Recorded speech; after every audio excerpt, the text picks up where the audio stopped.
Everybody, today we want to do an experiment between a land or a soil living bare and a soil well covered. We want to look at the filtration system of that particular soil, how it is able to filter water and then retain moisture in the soil. So this one is the bare soil, and here, as you see, we are going to take a soil here, which is the well covered soil. So we are going to take one here. This is the well covered soil, and this is the bare soil that has been living for a very long time. So the comparison is going to be three of them, and this comparison is going to be between a soil that is well covered, a bare soil, and a plowed soil. How that three retains water. So now let's take another one. We all know when you plow a soil, it becomes smooth. So let's go and see how it retains moisture in there.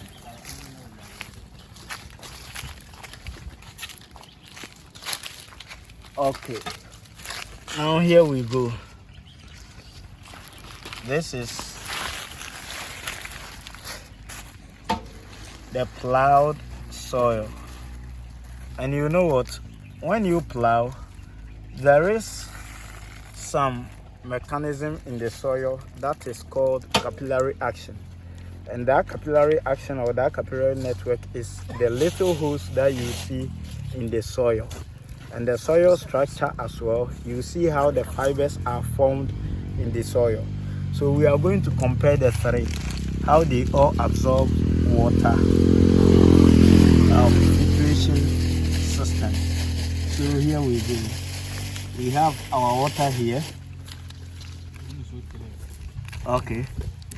First, we are going to drop the water on the bare soil.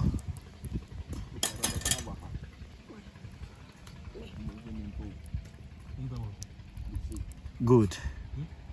That's good. We are going to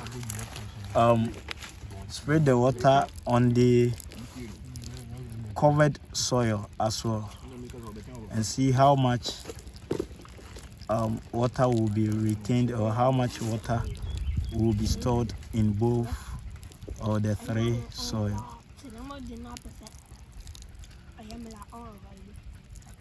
So as we keep on telling people, we should not leave our soil bare. This is the evidence of what we preach about. This is the evidence that we preach about. This is the bare soil, and this is the covered soil. All right. Let me add more to the bare soil and see how water will be retained. Okay. All right.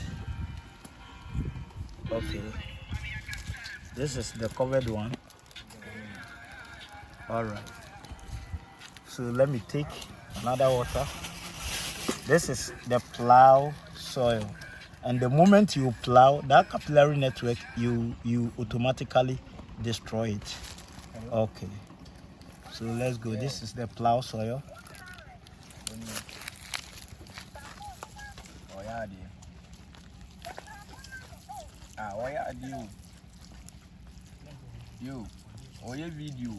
This is the plow soil.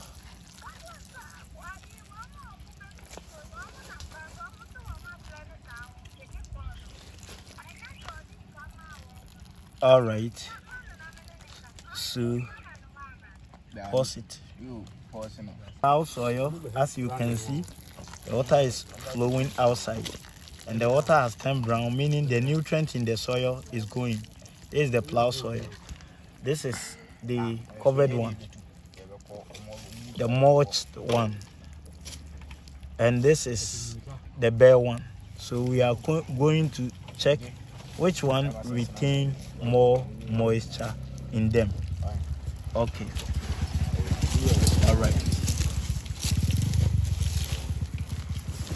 All right. Here we go.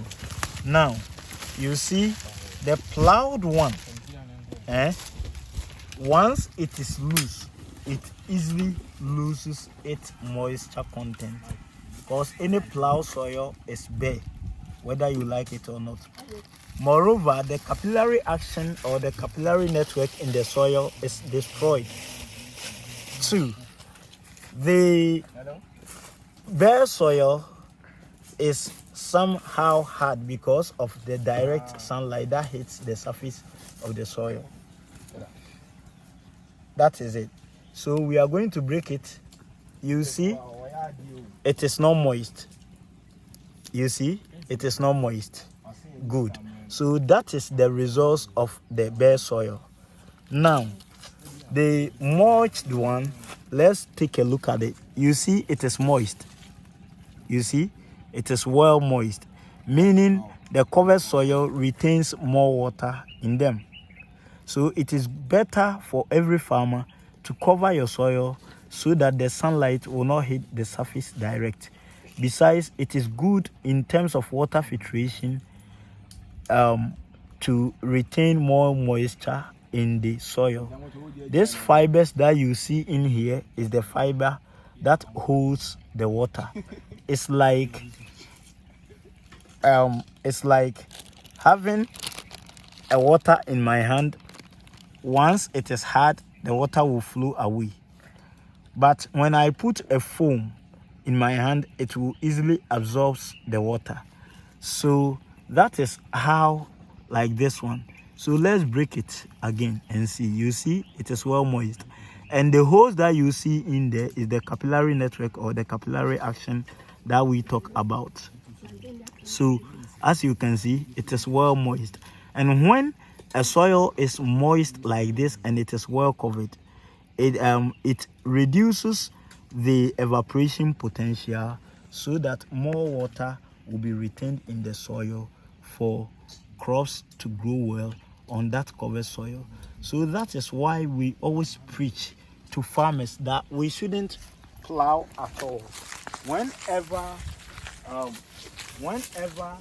you slash your land, you have to make sure the soil is well covered so that the sunlight will not hit the surface of the soil direct. The sunlight will not hit the surface direct. When it happens that way, with a little rainfall that you will get, it will be able to retain the soil. Moreover, this residue that you see on the soil reduces the speed of the soil, reduces the speed of the water that is flowing whenever it is raining. And when you are irrigating on your farm, or you are a farmer who uses irrigation, this one is the best way to go, because when the water, the little amount of water that you will be able to irrigate on your land will be retained in the soil, because the evaporation potential reduces to a very low level, and it also helps to balance up the soil temperature, or it regulates the soil temperature as well. So we encourage all farmers to consider this type of practices, or this type of cultural practices that we use in agriculture. In the era of the climate change, we know we have less rainfall, and then we have much sunshine. So it is better we cover our soil whenever we are working on it. In fact, when we want to have a good yield. Moreover, this residue that you see here, when it decomposes, it adds up some nutrients to the soil for plant growth, and the soil, the nutrients over here will become very high for the plant to feed on. Also, it also increases the top soil layer in order to have more you will have more thickness of the top layer as well. So we encourage farmers to plow this, and then when you do continuous spraying, continual plowing and other things, what you are doing is you are reducing the weed seed bank in the soil. And when it happens that way, a time will come your soil will become bare. But when you have a bare soil that you have nothing to do, we have about 4 or 5 cover crops that we can plant to rejuvenate your land for you. So as we are doing this process, we are also rejuvenating the land, because this weed that you see, it picks up nutrients from the soil. So when you weed and leave the residue on the soil, it means you are bringing back the nutrients that have been taken by these weeds to the soil again. It means you are bringing back life to the soil. So let's all encourage ourselves and come out with very good agricultural practices that will enhance farmers to make more profit in the era of this climate change. Thanks for watching this video.